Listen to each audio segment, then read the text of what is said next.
tidak banyak, tapi sekali lagi, apapun yang adik-adik hari ini kerjakan, mohon adik-adik fokus, karena apa yang saya sampaikan, insya Allah lah bermanfaat untuk pemahaman adik-adik terkait dengan penyakit pada sistem respirasi. Hari ini saya mendapatkan tugas untuk memberikan penyakit pada sistem respirasi bagian atas, begitu. Nah, tidak terlalu sulit. Slide saya hanya 28 saja, adik-adik, tapi mohon diperhatikan betul ya. Slide-nya sedikit, tapi mungkin nanti pemahamannya agak banyak. Baik, Bismillahirrahmanirrahim ya adik-adik ya. Eh, Topik saya penyakit pada sistem respirasi. Untuk pertemuan pertama ini ada di penyakit respirasi bagian atas adik-adik. Nah, untuk itu adik-adik coba di-refresh kembali ya, gitu, terkait dengan fungsi respirasi. Kalau adik-adik ditanya, proses respirasi ada berapa? Ada dua, inspirasi dan ekspirasi. Ketika inspirasi, ekspirasi paru-parunya ngapain, diafragmanya ngapain, costenya ke arah mana, muskulus interkostal kemana, saya yakin adik-adik pasti sudah paham soal itu. Pemahaman ini nanti dipakai juga oleh adik-adik ketika adik-adik melihat bahwa hasil X-ray itu, oh ternyata diafragmanya itu datar, maka itu terjadi pada saat inspirasi adik-adik. Atau kalau diafragmanya itu kelihatan lateral, dia cembung begini, ini ke depan begitu, berarti dia sedang ekspirasi. Jadi sebenarnya banyak sekali manfaat yang adik-adik bisa bawa gitu ketika ada kuliah-kuliah tertentu dan harus diintegrasikan. Nah, adik-adik coba ini adik-adik refresh lagi gitu. Kalau yang nomor satu itu adalah trachea ya adik-adik ya. Jadi trachea itu ada yang ekstra, torak, ada juga yang masuk torak inlet. Nah, kalau adik-adik mau bilang bronkus, itu yang bercabang dua ini. Nih. Kemudian bercabang-cabang lagi ke lobus-lobus namanya bronkeoli. Gitu ya adik-adik ya. Nah, ini yang nomor dua itu bronkus, nomor tiga ini bronkeoli. Tapi saya mendengarkan suara respirasi bronkial itu ada di depan Prof di sini. Betul adik-adik, yang didengarkan itu sebenarnya suara trakeal, tetapi itu dianggap kurang lebih sama dengan suara bronkial. Gitu ya. Nah, kemudian adik-adik ada bagian yang ini, yang tempat menampung O2 dan mengeluarkan CO2 yang bentuknya itu adalah buletan-buletan begitu, namanya alveoli ya adik-adik ya. Kemudian di alveoli ada pembuluh darah, arteriul dan venul ya adik-adik ya. Kemudian di pinggirnya paru-paru ini ada pembungkusnya, ada dua lapis. Itu adalah pleura. Pleura itu ada dua, yang nempel ke paru-paru namanya pleura visceral karena nempel, dan pleura yang di luarnya namanya parietal. Berarti di antara kedua pleura itu ada ruangan dong, iya, namanya rongga pleura. Isinya apa? Udara dan cairan yang melindungi paru-paru ketika dia mengembang, mengempis ketika inspirasi dan ekspirasi itu ada yang melindungi. Atau dadanya adik-adik apa ya, kena sesuatu lah gitu, ada trauma. Maka yang melindungi adalah pleura, udara, dan sedikit cairan yang ada di sana, selain koste dan lain sebagainya. Anatomi ini harus paham adik-adik. Kemudian istilah-istilah ini harus paham. Nomor satu, tidak bernafas berarti apne. Kalau tidak bisa kesulitan bernafas namanya dyspnea. Gitu ya. Adik-adik mesti paham. Kemudian kekurangan O2, hipoksia. Ada darah di dalam rongga torak namanya hemotorak. Radang pada sinus namanya sinusitis, gitu ya adik-adik ya. Jadi istilah-istilah ini adik-adik nanti coba untuk pahami, kemudian adik-adik isikan. Nah, biasanya kalau pertanyaan yang nomor dua ini adik-adik bisa hipoksia. Tetapi kalau kelebihan karbon dioksida namanya apa? Adik-adik sering kesulitan, namanya hiperkapnia ya adik-adik ya. Istilah ini penting untuk adik-adik karena nanti ujung-ujungnya adik-adik kan sekali lagi dihadang oleh UKM PPDH. Untuk kakak-kakak yang UKM PPDH kemarin, adik-adik untuk OSCE-nya alhamdulillah kesekian kali 100% lulus. Tetapi untuk CBT-nya ada 2 orang yang tertinggal adik-adik. Nah, adik-adik paling enggak tahu dari cerita itu belajarnya akan jauh lebih giat lagi.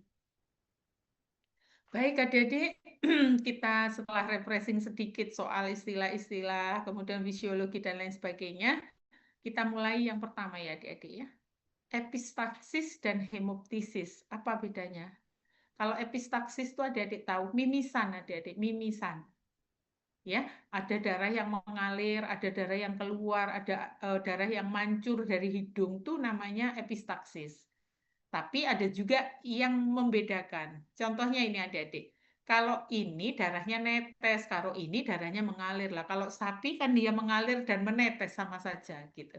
Karena posisinya berdiri di 4 kaki. Nah, kalau hemoptisis apa? Adik-adik harus batuk. Ketika batuk itu tiba-tiba cerot gitu ya keluar ada darahnya. Itu namanya hemoptisis.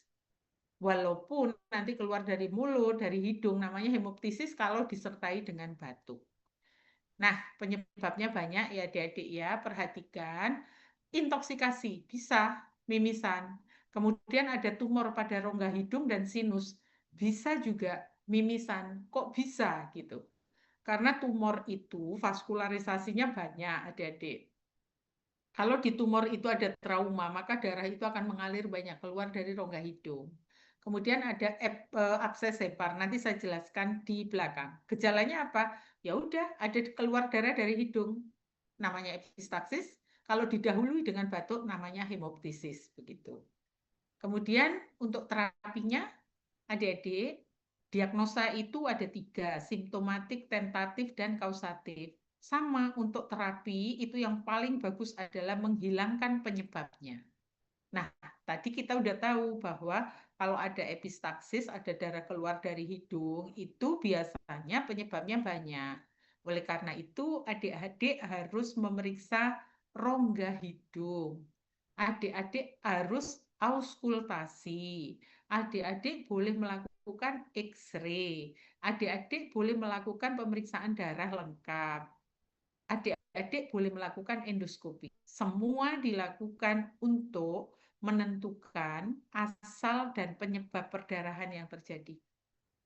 Misalnya, oh ternyata dari hasil hematologinya ketahuan dia kekurangan zat pembeku darah. Ya pantas kalau berdarah dia sulit berhenti, kira-kira begitu. Yang berikutnya, obstruksi rongga nasal. Kalau namanya obstruksi, lubang hidungnya itu tetap diameternya segitu, tetapi ada yang menyumbat. Misal, adik-adik lagi makan kacang, ini rodo absurd sih ya. Adik-adik memasukkan kacang itu mestinya dimakan itu masuk mulut, tapi adik-adik salah masuk, masuk hidung. Nah, namanya itu obstruksi adik-adik ya. Penyebabnya apa? Itu penyebabnya banyak adik-adik. Ada enzootik nasal granuloma, sumbatan di hidung. Ada penyakit namanya summer snuffle, itu juga sama di hidung.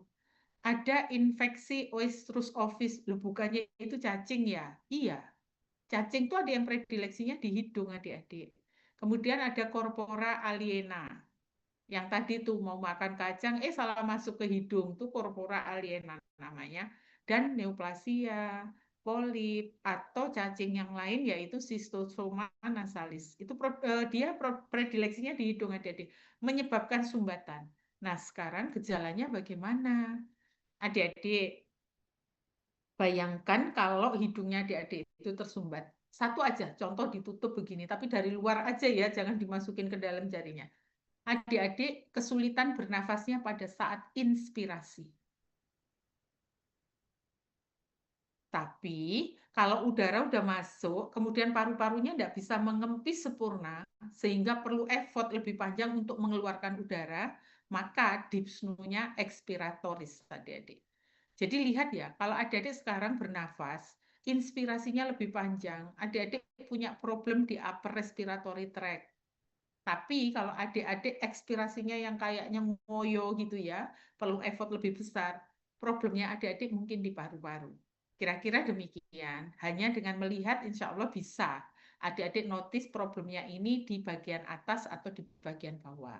Kemudian ada wheezing, ada snorting, ada snoring. Saya tidak mengulang lagi, pasti sudah dapat di diagnosa klinik. Kemudian kalau ada obstruksi, ada sesuatu di hidung, karena dia tidak bisa ngupil ya adik-adik ya, pasti dia akan menggelengkan kepala begitu supaya sumbatan itu lepas gitu. Nah, kemudian nanti kalau ada sumbatan, kemudian ada trauma di sumbatannya kayak tumor tadi, maka kan darah yang keluar, namanya epistaxis. Atau kalau ada luka terbuka, kemudian ada infeksi, yang keluar tidak hanya darah, tetapi juga nanah adik-adik. Nah, itu eksudat nasalnya bisa darah, bisa mukus, bisa serus, bisa mukopurulen, tergantung penyebabnya. Biasanya kalau ada obstruksi itu unilateral saja, adik-adik. Apa nggak mungkin bilateral, Prof? Gitu. Bisa, tetapi kalau penyebabnya misalnya cacing nih, nggak mungkin kan cacing itu, kamu ke kanan ya, aku ke kiri gitu, janjian supaya bilateral gitu, nggak, kebanyakan unilateral. Terapinya apa? Balik lagi adalah kausatif ya adik-adik ya. Gitu. Nah ini contoh gambar, adik-adik lihat, ada gambar sapi. Kalau adik-adik observasi saja dari jauh atau dari dekat, itu kayaknya kok hidungnya merah-merah ya dari jauh. Kalau nggak jelas adik-adik mendekat. Inspeksi dari jarak dekat. Kalau ini sepertinya tidak ada darah yang mengalir. Mungkin hanya berasal dari yang dekat dengan lubang hidung. Tetapi kalau yang ini, kok sampai clotting begini ya darahnya menggumpal. Kemungkinan darah itu berasal dari tempat yang jauh dari lubang hidung sehingga ada kesempatan untuk menggumpal. Nih, kalau yang ini ada dilihat merah juga, tapi ketika dilihat ternyata bukan darah, ternyata dia ada tumor di dalam rongga hidung.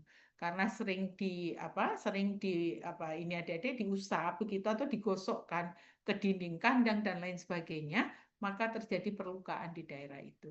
Jadi hati-hati ya kalau mengidentifikasi darahnya itu mengalir atau dia sudah clotting atau sebenarnya yang merah itu adalah jaringan dan bukan darah gitu. Nah, adik-adik kita sampai di tempat yang kayaknya agak sedikit sulit. Gini, rinitis. Rinitis adalah radang pada mukosa rongga hidung. Karena pasien mukosa rongga hidungnya ya adik-adik ya, bukan hidungnya. Kalau hidungnya nanti kayak badut gitu merah gitu hidungnya. Kalau ini di dalam. Nah, ini adik-adik hati-hati pasien kita banyak ada sapi, kuda, babi, dan domba. Adik-adik lihat penyebabnya loh banyak sekali. Nah, yang kayak gini-gini nih sekali lagi saya tidak bisa memahamkan adik-adik ketika ujian atau mau ujian, adik-adik hafal saja ya ini ya. Karena penyebabnya untuk sapi, kuda, domba, dan babi beda.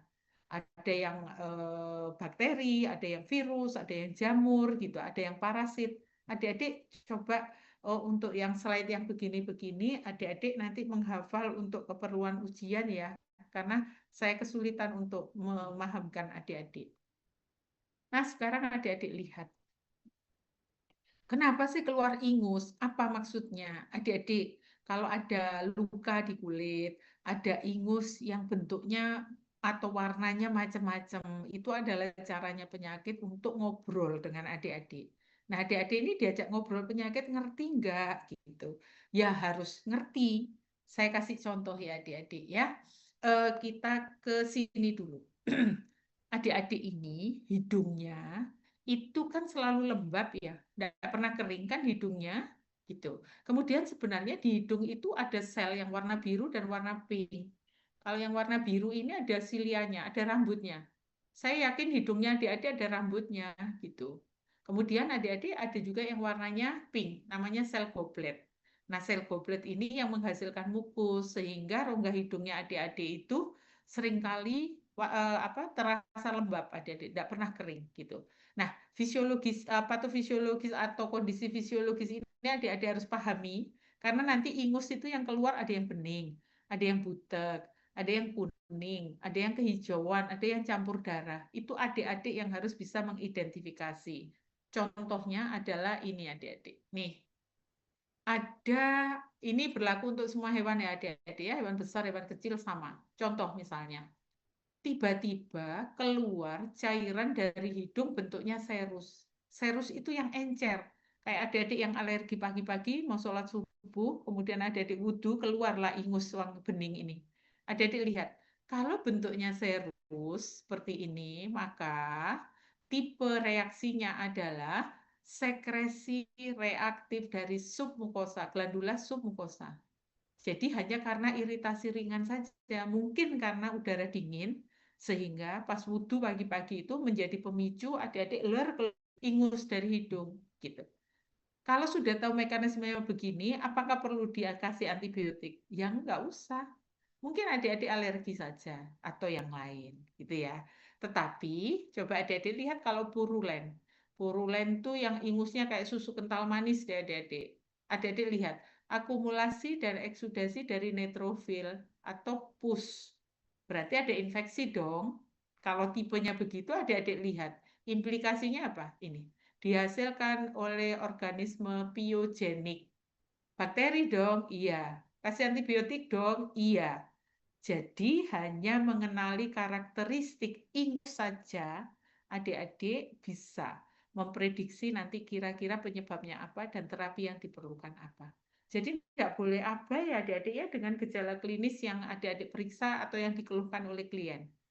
Wajib paham gitu. Ini nanti juga bekal juga untuk ujian UKM PPDH gitu ya. Nah, saya pernah melihat misalnya adik-adik bilang, kok di mukosa hidungnya sapi itu kelihatan kayak ada yang merengkel-merengkel bentukannya kayak gini. Kayak itu loh brokoli yang permukaannya gelembung-gelembung gitu kayak terlokalisir. Jadi kayak gabungan apa buletan-buletan gitu. Ini juga rinitis adik-adik tapi tipenya granulomatus. Granulomatus tuh maksudnya ya tadi merengkel-merengkel tadi. Ini berbeda adik-adik. Jadi kalau ada bakteri itu kan akan dieliminasi. Nih contohnya bakteri ini. Dia akan dieliminasi, tetapi ternyata sistem imun untuk bakteri jenis itu tidak bisa dengan mekanisme yang demikian. Maka bakteri itu akan tetap ada, kemudian ada sel-sel radang, ada sel-sel yang sehat, kemudian dia dilokalisir adik-adik. Maka jadinya merengkel-merengkel begini. Apakah melokalisir lesi itu dengan bentukan granuloma itu adalah mekanisme pertahanan tubuh? Iya, supaya dia tetap stay di satu tempat, tidak menjalar ke tempat-tempat yang lain. Ini disebut dengan sel granulom lesi granulomatus ya adik-adik. Berarti ini jaringannya sehat apa enggak? Enggak, gitu ya. Kemudian selanjutnya rinitis sama dengan kita. Kalau kita tiap hari pagi-pagi bersin, kemudian siang baik gitu adik-adik. Seringkali dianggap nggak penting. Kecuali kalau adik-adik tiba-tiba karena radang itu tadi, rinitis tadi itu, kemudian adik-adik tidak bisa bernafas. Nah, ketika tidak bisa bernafas itulah rinitis menjadi sangat penting gitu. Gejalanya apa? Ya merah di hidung adik-adik karena radang. Kadang-kadang karena pakai tisu atau di hewan karena digosok-gosokkan hidungnya ke pakan yang diberikan seringkali ada ulcerasi pada mukosa rongga nasal. Kemudian keluar discharge nasal tadi, ingus yang macam-macam. Dan kalau rinitis karena masih di mukosa rongga hidung maka gejalanya adalah bersin ya adik-adik ya, diingat-ingat ya. Bukan batuk, bersin. Kemudian terapinya apa? Ya kausatif lah adik-adik. Kalau penyebabnya tahu, dihilangkan penyebabnya. Kemudian adik-adik memberikan antihistamin kalau alergi. Kemudian adik-adik memberikan dekongestan. Dekongestan itu apa? Dekongestan itu pernah dengar nggak sih? Ada adik bayi, hidungnya buntu, nggak bisa bernafas, kemudian di hidungnya diteteskan sesuatu.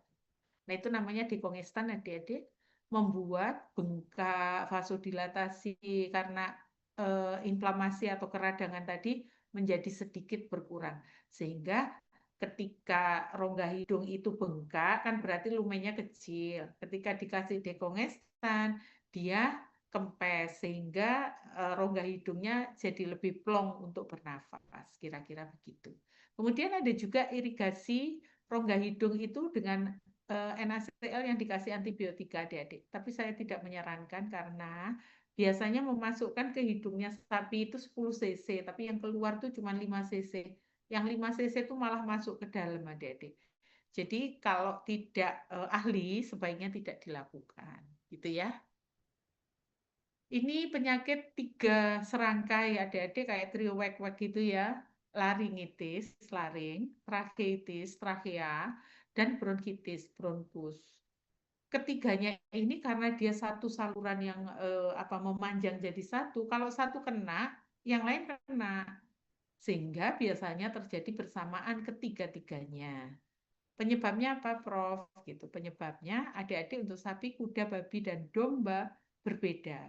Adik-adik hafalkan ya, supaya nanti pas ujian jawabannya betul.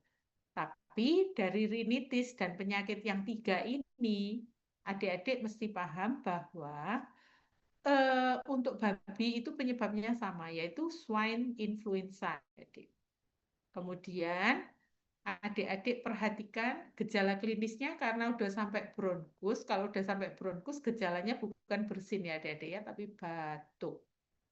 Jadi kalau adik-adik batuk, itu berarti lower respiratory tract-nya itu yang bermasalah, gitu ya. Kemudian kalau ada obstruksi, sekali lagi karena dia masih masuk upper respiratory tract, maka kesulitan bernafasnya atau dyspnea itu kalau obstruksi selalu inspiratoris ya adik-adik ya, diingat-ingat ya. Nah, kemudian adik-adik perhatikan soal ini. Laring itu kan di leher gitu ya. Dia dekat dengan trachea, dekat dengan bronkus juga karena satu saluran begitu. Adik-adik, kalau baru saja terjadi, maka kita menyebutnya akut. Tetapi kalau diobati dengan baik, yang akut itu akan kembali normal. Tetapi perjalanan penyakit itu dari akut bisa menjadi kronis gak sih? Jawabannya kan bisa. Kapan tuh? Tiga penyakit tadi dari akut berubah menjadi kronis. Ini jika terbentuk abses, nih abses. Adik-adik tahu ya abses, bayangkan ada bisul letaknya di daerah trachea dan laring dan bronkus. Kalau ada bisul di sana, adik-adik tahu sendiri bisul itu kalau nggak dioperasi atau pecah, dia nggak akan sembuh. Jadi perjalanan penyakitnya jadi panjang dong, jadi kronis dong gitu. Atau adik-adik ini sebenarnya laringitis, tracheitis, dan bronkitisnya ini disebabkan karena virus. Karena diserang virus, maka kondisi tubuhnya imunnya jelek. Masuklah infeksi sekunder bakteri. Ya makin lama adik-adik jadi kronis gitu ya. Atau yang ada di satu tempat tadi, di bronkus, trachea maupun laring, kemudian bakterinya ini atau penyebab penyakitnya ini menyebar ke kartilago arytenoid. Semoga masih ingat, kartilago arytenoid itu adalah tulang rawan yang ada di daerah trachea dan bronkus dan laring adik-adik. Kalau emas-emas mungkin jakun ya, ada ya. Kalau mbak-mbak kan nggak punya. Tuh. Nah, adik-adik bayangkan. Awalnya dia menyerang soft tissue, kemudian dia berkembang menyerang hard tissue, yaitu kartilago arytenoid. Adik-adik tahu kalau sudah diserang, hard tissue itu wound healing prosesnya jauh lebih lama. Jadi kronis nggak? Jadilah kronis gitu kira-kira. Ya. Kemudian yang berikutnya adalah laring. Bayangkan laring, berarti dia jurusannya ke respiratory tract. Kalau faring, jurusannya ke GI tract. Kedua ini, saluran ini dipisahkan oleh epiglotis. Semoga adik-adik masih ingat. Nah, sekarang kalau ada laringitis, radang pada laring. Bengkak enggak laringnya? Iya, bengkak gitu. Tapi hati-hati karena laring ini tidak terlihat, harus dibedakan dengan obstruksi laring yang lain. Kok laringitis, kok obstruksi? Kan ada laring, ada dia bentuknya kan gini ya kayak tabung. Kemudian dia bengkak. Kalau bengkak kan obstruksi lumen laringnya gitu. Nah, itu harus dibedakan dengan obstruksi laring yang disebabkan oleh penyebab yang lain. Contoh edema. Contoh vomitus, ada bakso nyangkut di laring. Ketika dipalpasi, kok kayaknya laringnya bengkak ya, padahal itu mungkin bakso. Gitu. Atau yang atas itu alergi. Alergi apa yang bikin laring terus kemudian jadi bengkak atau obstruksi? Adik-adik, kalau kita makan udang, ada yang kalau alergi itu kulitnya yang memerah. Tapi ada juga yang saluran respirasinya membengkak, adik-adik. Gitu ya.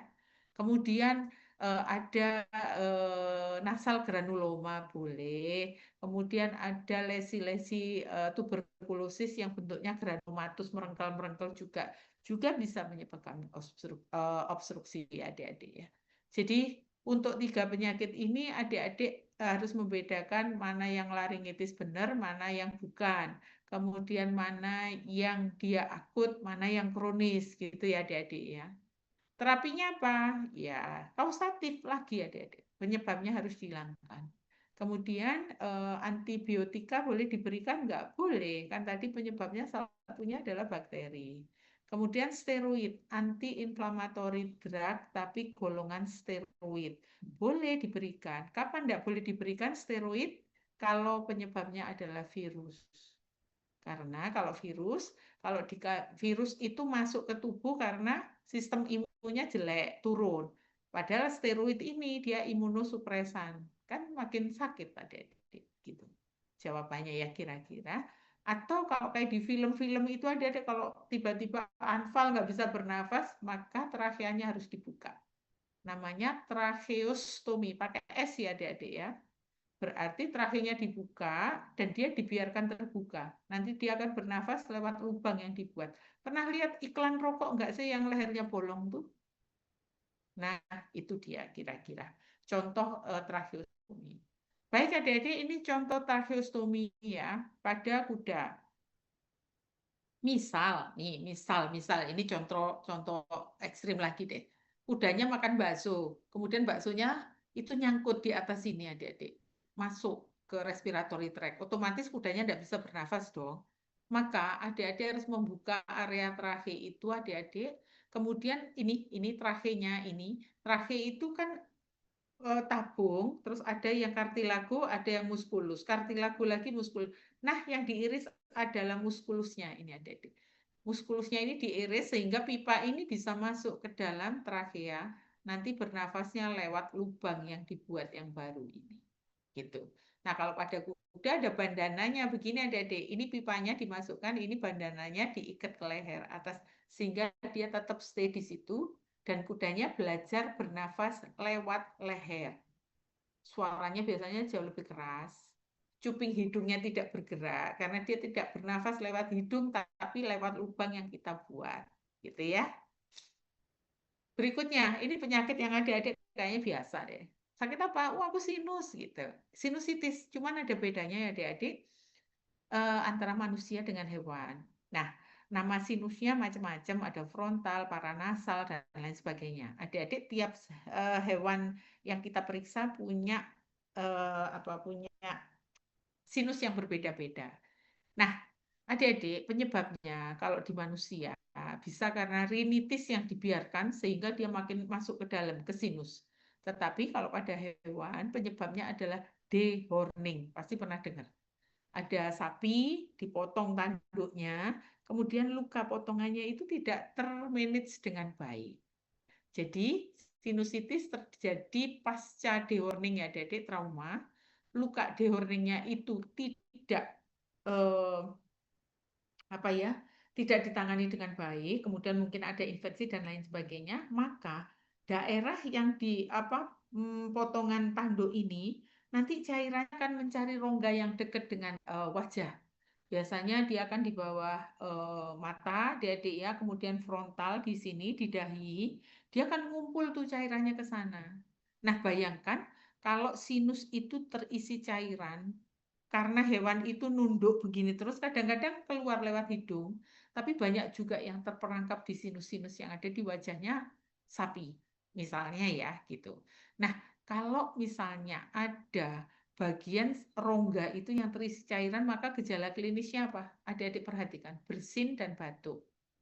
Kepalanya menunduk, bengkak pada daerah tanduk yang habis dipotong ya maksudnya.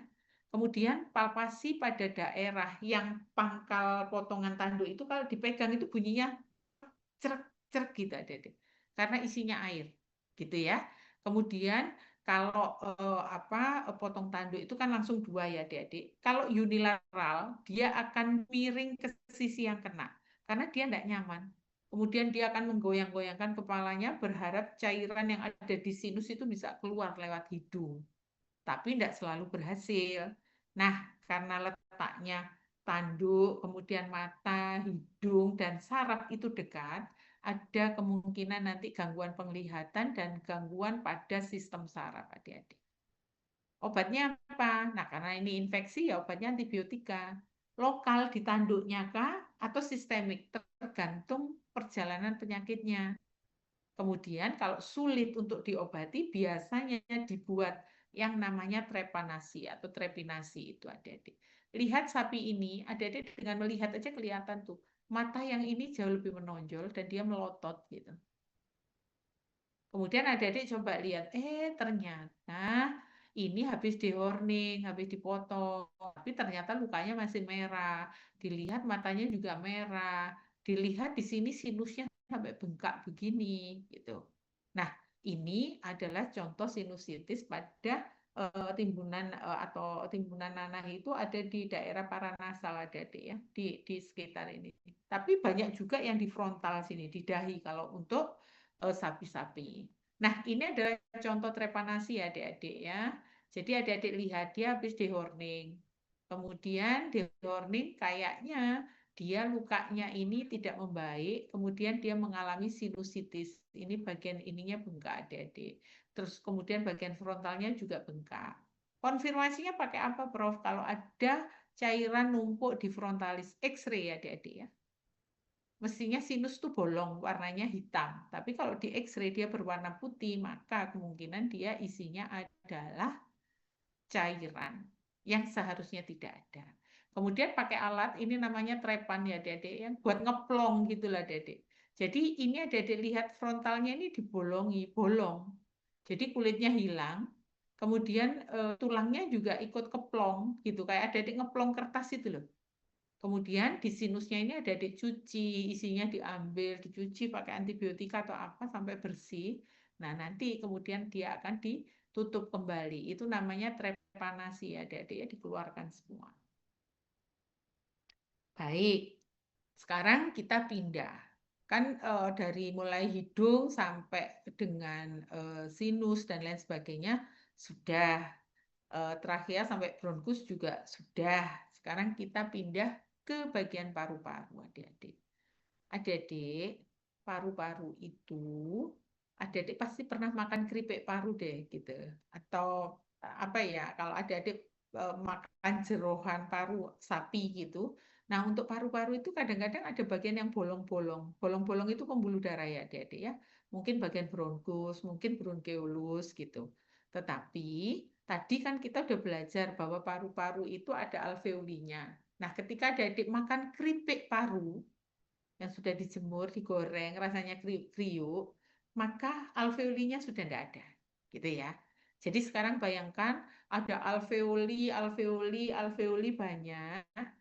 Kemudian di antara alveoli dan alveoli itu ada jaringan interstisial. Nah, di jaringan interstisial dan di bagian bawah dari alveoli tadi, nah disitulah pembuluh darahnya ya adik-adik ya. Ada arteri, ada vena, kemudian ada kapiler, ada venul, ada arteriol. Itu di jaringan interstisial dan di luarnya dari alveoli ya adik-adik. Kalau alveoli isinya murni adalah udara, gitu ya. Nah, sekarang adik-adik bayangkan kalau ada pembuluh darah segede lengannya adik-adik lah segini. Kemudian dia melebar, namanya vasodilatasi. Kemudian ketika dia itu melebar, otomatis seperti balon ditiup dong, berarti isinya tambah banyak, dindingnya makin tipis. Nah, kalau adik-adik melihat dindingnya makin tipis, oke lah. Kemudian adik-adik melihat isinya makin banyak. Nah, ketika pembuluh darah itu dilatasi ya adik-adik ya, maka dindingnya tipis, isinya banyak. Kalau adik-adik orientasinya pada volume darah yang di situ namanya kongesti. Kalau adik-adik orientasinya adalah pembuluh darah, maka pembuluh darahnya vasodilatasi, gitu ya. Nah, kalau balon ditiup terus, lama-lama dor gitu kan ya, meletus. Tapi kalau tubuh kita enggak, adik-adik. Kalau pembuluh darah kita isinya darahnya banyak banget, dindingnya tipis, maka ada bagian-bagian dari cairan darah itu yang ngerembes keluar, adik-adik. Ngerembes keluar, pergi kemana dia? Awalnya karena dia pembuluh darah, letaknya di jaringan interstisial, maka darahnya akan ngerembes di interstisial. Tapi makin lama kayak ada banjir di rumah gitu, dia pasti nyari daerah yang rendah air itu. Dia pasti mencari daerah yang berongga. Kemana berongganya? Ke alveoli. Itu yang disebut dengan edema pulmonum. Ya, jadi ceritanya panjang. Vasodilatasi, kongesti, baru edema. Kira-kira begitu. Nah, adik-adik, edema pada paru ini penyebabnya banyak. Banyak itu maksudnya bisa dikategorikan antara penyebab primer dan sekunder. Sekarang kita lagi ngomongin soal respiratory tract. Jadi kalau penyakitnya murni terjadi pada respiratory tract, maka kita menyebutnya kongesti primer. Tetapi kalau kita melihat bahwa kayaknya dia respiratory tract-nya nggak benar akibat dari penyakit jantung, maka primernya adalah penyakit jantungnya. Contohnya adalah CHF, terutama CHF kanan dan kiri yang adik-adik harus kenal. Gitu ya. Nah, adik-adik, sekarang adik-adik bayangkan ada alveoli, kemudian di luarnya itu ada interstisial, jaringan interstisial. Adik-adik bayangkan ya, kalau ada apa ya, ada alveoli, kemudian di pinggirnya itu ada pembuluh darah. Pembuluh darahnya dilatasi, pembuluh darahnya yang mekar. Dia menekan alveoli enggak? Jawabannya adalah iya. Sehingga ini kalau ada distensi kapiler yang tadi kelihatan ada arteriol, venul, atau pembuluh darah besar di interstisial, maka dia akan menekan alveoli sehingga rongga udara efektif alveoli berkurang. Kalau dia berkurang, berarti kapasitas vital paru-parunya berkurang juga. Berarti tubuh kita kekurangan oksigen, namanya anoksik anoksia, adik-adik. Kemudian kalau ini berlanjut terus, maka kapasitas vital paru-parunya akan semakin turun. Tadi kita sudah menyebutkan bahwa kalau pembuluh darahnya membesar, terjadi anoksia, tekanan hidrostatik di dalam pembuluh darah meningkat. Kemudian kalau meningkat, dindingnya tipis, akan terjadi transudasi plasma. Kalau plasmanya keluar, dia akan mencari daerah yang longgar, disertai atau tidak dengan ruptur dinding kapiler. Jadi pembuluh darahnya bisa rusak, bisa enggak, tapi cairannya ngerembes keluar, adik-adik, ke jaringan sekitarnya. Gejala klinisnya apa? Batuk. Lihat dyspnea sudah ekspiratorik karena problemnya ada di pulmu, adik-adik, di paru-paru ya. Kemudian ada discharge nasal, ada mukosa hiperemi dan sianosis dan lain sebagainya. DD-nya apa? Pneumonia, adik-adik.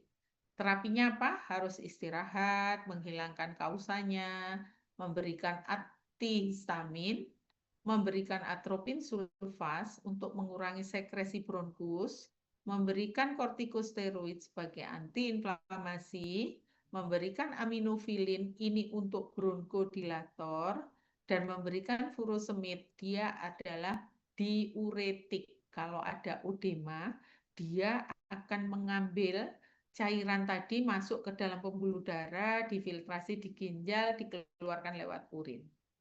Ingat ya, atau adik-adik menggunakan menggunakan etanol 20% untuk nebulasi. Ini loh adik-adik untuk menguapi hidung tuh. Ada alatnya namanya nebulizer untuk hewan besar maupun hewan kecil. Kalau problemnya itu di hidung atau di upper respiratory tract, maka adik-adik menggunakan air saja. Tapi kalau adik-adik misalnya, kok kayaknya bronkusnya sempit ya, kasih bronkodilator aja deh gitu. Maka adik-adik boleh memberikan salbutamol ya adik-adik ya, bronkodilator di cairan nebul itu, uapnya keluar, uapnya terhirup, masuk ke bronkus sehingga bronkus yang menyempit tadi bisa longgar kembali, bisa dilatasi kembali gitu. Nah, ini adalah contoh adik-adik, paru-paru itu kalau diiris isinya udara, tapi adik-adik lihat nih isinya banyak sekali cairan, ini adalah contoh edema, gitu ya. Kemudian insya Allah ini slide terakhir adik-adik. Semoga adik-adik masih bertahan.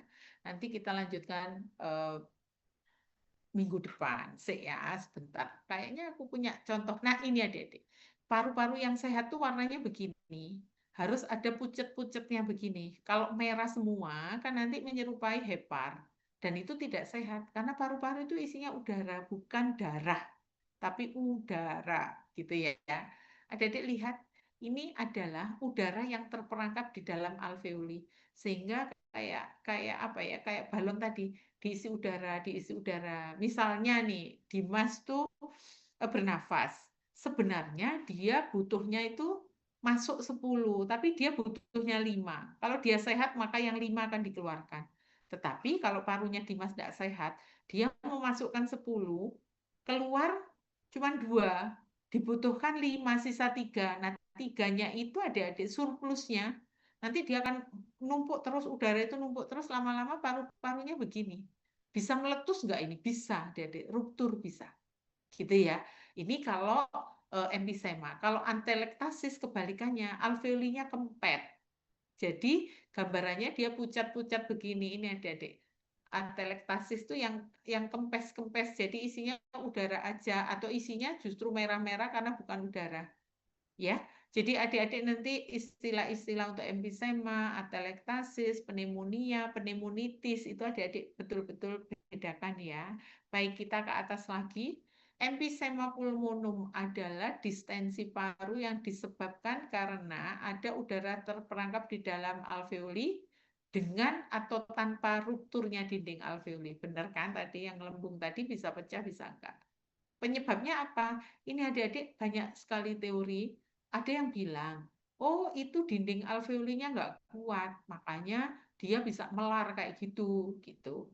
Tapi ada teori juga yang bilang, oh itu salurannya, bronkusnya itu yang nggak benar. Sehingga udara masuknya gampang, keluarnya sulit, gitu. Mana yang benar? Dua-duanya betul ya adik-adik ya. Yang penting adik-adik paham emfisema itu adalah udara yang terperangkap di dalam alveoli. Dan makin lama makin banyak sehingga kapasitas apa ya alveoli itu untuk memasukkan udara itu karena jenuh udah penuh di dalam dia sudah tidak bisa lagi adik-adik gitu ya penyebabnya banyak ini adik-adik bisa baca kemudian adik-adik coba lihat gejala klinisnya dyspnea tapi ekspiratoris kenapa karena sudah kadung melar tuh alveolinya kayak balon yang ditiup jadi dia tidak bisa mengempis dengan sempurna. Kemudian suara ekspirasi yang sangat keras. Dia ada effort untuk ekspirasi adik-adik ketika adik-adik mendengarkan itu ada suara crackling. Jadi kayak baju yang sobek itu.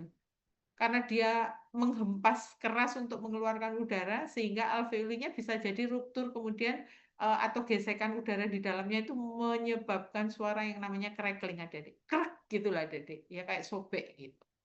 Kemudian terapinya apa? Antibiotika adik-adik, antihistamin, steroid, bronchodilator, dan musinolitik.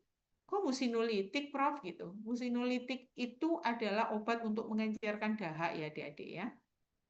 Kok bisa gitu? Ngapain dikasih? Nah tadi kan banyak udara yang terperangkap, di dalamnya juga ada cairan kan adik-adik.